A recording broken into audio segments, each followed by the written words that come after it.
11e numéro de Kalédo Foot pour cette saison 2019 et c'est un programme chargé que l'on vous propose en cette mi-août avec pour débuter un zoom sur la sélection U18 Kagou qui disputera du 15 au 24 août prochain du côté du Vanuatu, un tournoi international de gala organisé par l'OFC en collaboration avec l'UEFA. On prend ensuite la direction du CIS de Koutio avec le stage de recyclage destiné aux entraîneurs de Super League, une formation qui s'était déroulée à la mi-juillet. Retour également sur un tournoi U10 organisé par le Comité Sud en début du mois. C'était sur le terrain de Pentecôte et en présence d'une équipe vanuataise. Et on clôture ce 12e numéro avec la sélection calédonienne de futsal qui prépare actuellement la prochaine Coupe des Nations de l'Océanie. Le Vanuatu et l'Inde, voilà les deux adversaires auxquels seront confrontés les jeunes espoirs calédoniens à Port-Vila pour une première édition de l'OFC Youth Development Tournament qui promet d'être passionnante.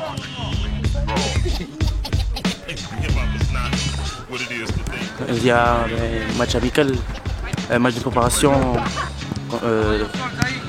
contre Magenta. Ça va être un match très très intéressant même pour nous, pour la suite. Et puis voilà, ça permettra de jauger les dernières choses.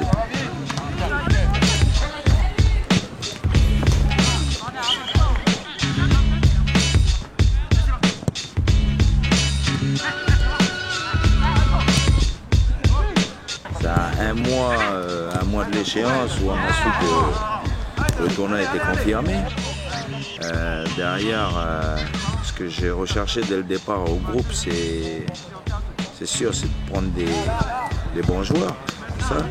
Mais il y a aussi le fait il y a la mentalité à l'intérieur, au niveau du terrain, mais aussi à l'extérieur. Donc on a essayé de vite se focaliser dessus et se servir du travail des clubs, parce que avant tout c'est les clubs qui doivent être mis en priorité. Parce que voilà, ils sont en plein championnat, pour certains ils jouent en Super League, il y en a qui jouent en PH. Donc on a essayé de rechercher au mieux des joueurs qui sont en activité.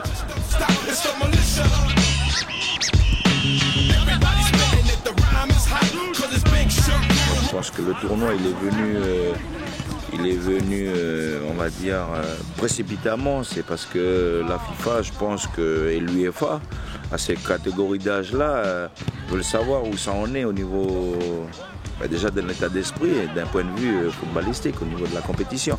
Parce qu'aujourd'hui, à cet âge-là est beaucoup regardé parce qu'on en voit, il y a tous les internationaux qui nous font rêver aujourd'hui dans les grands clubs, qui ont cet âge-là. Et eux veulent voir au niveau du Pacifique comment nous on se débrouille en intégrant justement de grandes nations aussi à l'intérieur du tournoi. Donc ça va être vachement intéressant. Et puis voilà, il va falloir... on n'a plus d'excuses, même si on n'a pas eu le temps. Mais il faut se baser sur le travail des clubs.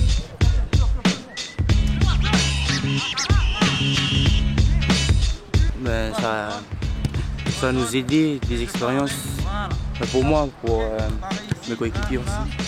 Ça va nous aider à préparer peut-être les qualifications pour l'année prochaine, pour notre génération. On est parti jouer la Coupe du Monde en Inde, mais malheureusement on n'a pas joué contre eux. Et là c'est une opportunité pour tester le niveau calédonien face aux Indiens. L'objectif premier pour ce tournoi, c'est d'abord que le groupe puisse jouer ensemble, puisse former un. Et puis derrière, détailler, parce qu'on a 4 jours pour travailler sur le plan de jeu.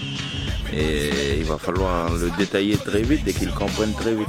Donc moi j'ai beaucoup privilégié la façon de vivre en groupe. Quand on arrive dans le vestiaire, comment on doit se comporter, par rapport à plusieurs petits thèmes, plusieurs petites missions qui sont mises en place. Puis je le vois tout de suite si lui il est intégré ou pas. Parce qu'on n'a pas le choix, on n'a pas le temps. Donc il faut se pencher dessus et puis voilà, il ne va pas falloir se tromper déjà sur cette base-là.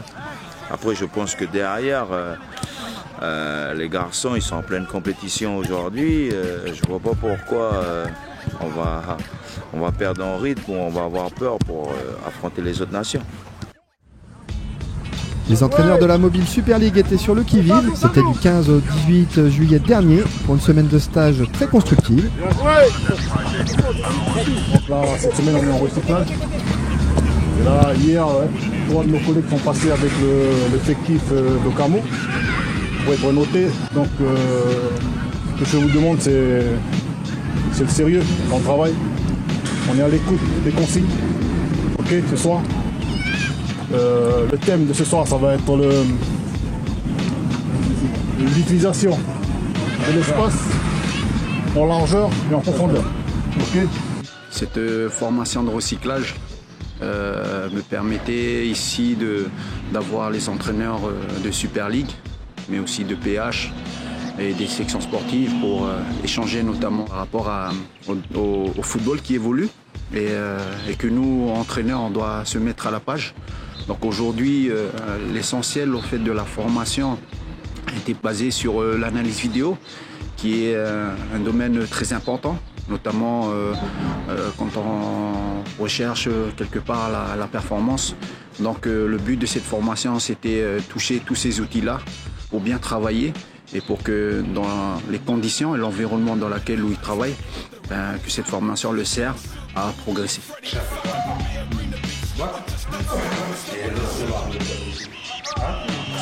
Le thème, c'est conserver le ballon, on fait tourner à gauche. Là, je suis dans l'action. Durant ces 4 jours, on a appris en fait aussi à ce que les joueurs s'intéressent plus ou comprennent mieux pourquoi nous on fait les entraînements. Il est bien, il a compris d'aller. Par contre, va trop vite là. Tac, tac, tac, allez, prochain de moi. Je pense que le football il évolue tellement vite qu'on a besoin de se recycler. On a besoin de venir à des formations pour effectivement de s'enrichir et de transmettre nos connaissances aux joueurs qui sont beaucoup en attente du nouveau football. C'est le jeu, on a mis des contraintes et après c'est l'expliquer aux joueurs. C'était où la solution qui était bonne pour toi? Okay. Non mais pourquoi il n'y a pas d'autre solution. Okay. Il était ici et l'autre il était serré. Donc il ne faut pas oublier que lui, il sert de solution aussi. Ce qui a été difficile pour eux, pour le retour que j'ai de la part des éducateurs, c'est que maîtriser l'outil informatique est quand même assez compliqué pour eux. Notamment, ils sont le fait de manipuler l'ordinateur, c'est leur donner encore des automatismes, c'est en faisant aussi des erreurs qu'on apprend. Donc le fait de toucher, de manipuler, de découper des images, des arrêts, c'est ce qui est positif parce qu'aujourd'hui, je les vois maintenant, ils sont sur les postes et ils le font.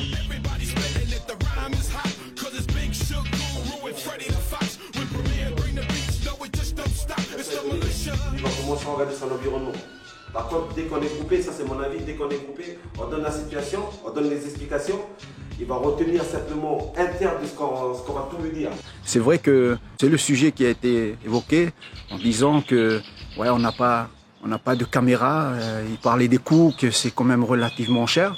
C'est pour faire progresser une équipe. Donc quelque part, nécessairement, mettre aussi les moyens pour être à la page, pour être aussi, pour pouvoir renouveler les entraînements pour que ça soit un peu plus clair. Ça nous apporte plus d'enseignement et de plus de précision et en même temps plus de preuves, si on veut dire ainsi. Ce sont des images qui sont là, qui sont réelles et eux aussi ça les interpelle. Après c'est la manière dont nous on va interpréter ou leur faire comprendre. Donc c'est cette partie assez pédagogique qu'il faut que nous on essaie de leur inculquer, de leur dire ok il y a une image qui est là, mais après il y a une amélioration derrière. Donc l'image elle n'est pas là pour se focaliser sur le joueur, pour dire voilà c'est toi qui a été fautif, qui a fait perdre le match et tout. Il y a un travail qui est derrière qu'on va mettre en place pour justement répondre à cette défaillance-là.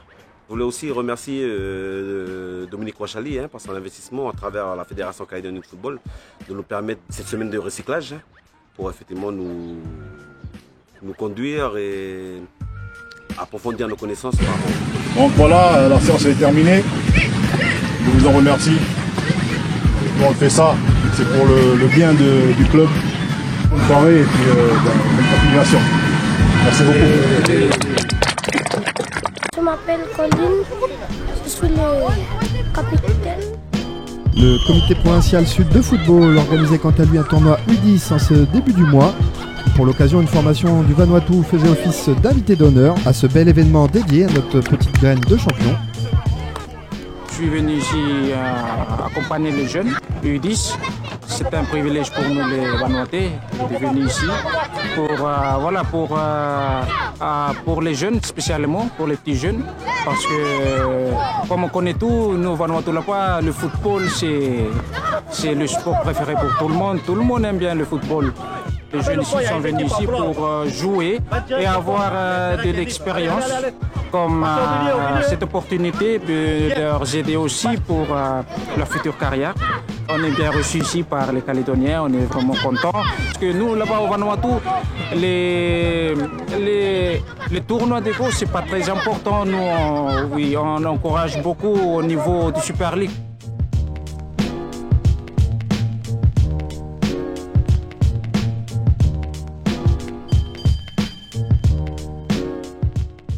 Les règles, c'est le respect entre les éducateurs, l'adversaire, et puis être bien respectueux comme on dit chez nous. On finit ce 12e numéro de Calédo Foot avec du futsal et notre équipe nationale qui disputera en fin d'année les éliminatoires à la prochaine Coupe du Monde de la discipline. Des qualifications océaniennes qui seront organisées sur le Caillou du 28 octobre au 2 novembre prochain à la Reine du Sud. Aujourd'hui, voilà ce qui va se passer. La sélection A de futsal en préparation pour la Coupe des Nations qui va se passer en Calédonie fin octobre, début novembre et qui est qualificative pour la Coupe du Monde. Donc voilà, on est en préparation depuis plusieurs mois maintenant. Et aujourd'hui, on accueille cet après-midi, on avait une séance ce matin et on accueille cet après-midi un club de nous. Enfin, une sélection des joueurs de marée, des meilleurs joueurs de marée, qui nous fait l'honneur de venir nous rendre une visite. Et voilà, ça donne l'occasion à cette équipe de un peu se mesurer à d'autres équipes parce que c'est vrai que pour l'instant on n'a pas encore eu beaucoup de rencontres en dehors de jouer entre nous. Donc voilà, donc c'est l'occasion et puis l'occasion de faire un échange avec Marais.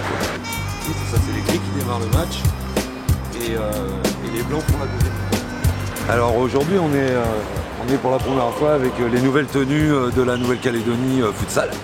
Voilà, donc il y a 2 couleurs puisque évidemment il faut toujours avoir 2 couleurs pour faire les rencontres. Et donc les gardiens qui ont une deuxième couleur qu'on n'a pas pris aujourd'hui, mais qui ont une deuxième couleur qui est jaune. En tout cas, on est vraiment très heureux de vous recevoir. Et j'espère que ça va en plus donner un peu plus de peps au futsal dans les îles, parce que déjà que on sait que ça fonctionne bien, vous avez un beau petit championnat. C'est un bel événement. Ça va être, je crois, la première année que les équipes de Marais souhaitent la bienvenue et tout un bon match. On a des joueurs là-bas de qualité, ils sont restés là-bas malgré le classement. Bon courage.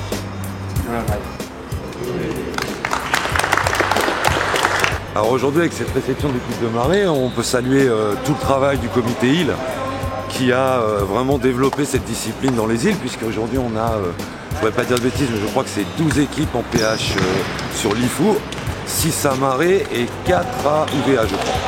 Donc voilà, si je me souviens bien des chiffres. Donc, et on a aussi des équipes féminines, des jeunes qui viennent jouer au futsal. Donc c'est un sport qui intéresse énormément dans les îles. Et on peut le constater puisque voilà, cette année, les deux sortants des îles en Coupe de Calédonie, c'est 2 équipes de Marais. Alors que c'est la première fois que ça arrive. Et il n'y a pas très longtemps qu'ils sont dans le circuit. Donc c'est vraiment voilà, un futsal qui est intéressant. Et d'ailleurs, même s'ils sont beaucoup vivent sur Nouméa, on a beaucoup de joueurs qui sont issus de Marais au sein de la sélection. Aujourd'hui, les joueurs qui sont donc là pour travailler. Pour nous, c'est une séance de préparation, donc ils ont des consignes bien particulières et pas forcément les mêmes pour chaque groupe qui va être sur le terrain. À savoir qu'on travaille des combinaisons de coups de pied arrêtés, par exemple, ou des systèmes défensifs, des systèmes offensifs. Et donc, ce qu'on attendait aujourd'hui, c'est de nous montrer que collectivement, ils sont capables de les reproduire et pas seulement entre des plots. Voilà, que dans un vrai match, où on a un adversaire qu'on ne connaît pas, qu'il soit faible ou fort, peu importe, on est capable de placer ces combinaisons qu'on a travaillées et de répondre aux consignes qui sont données à chaque groupe.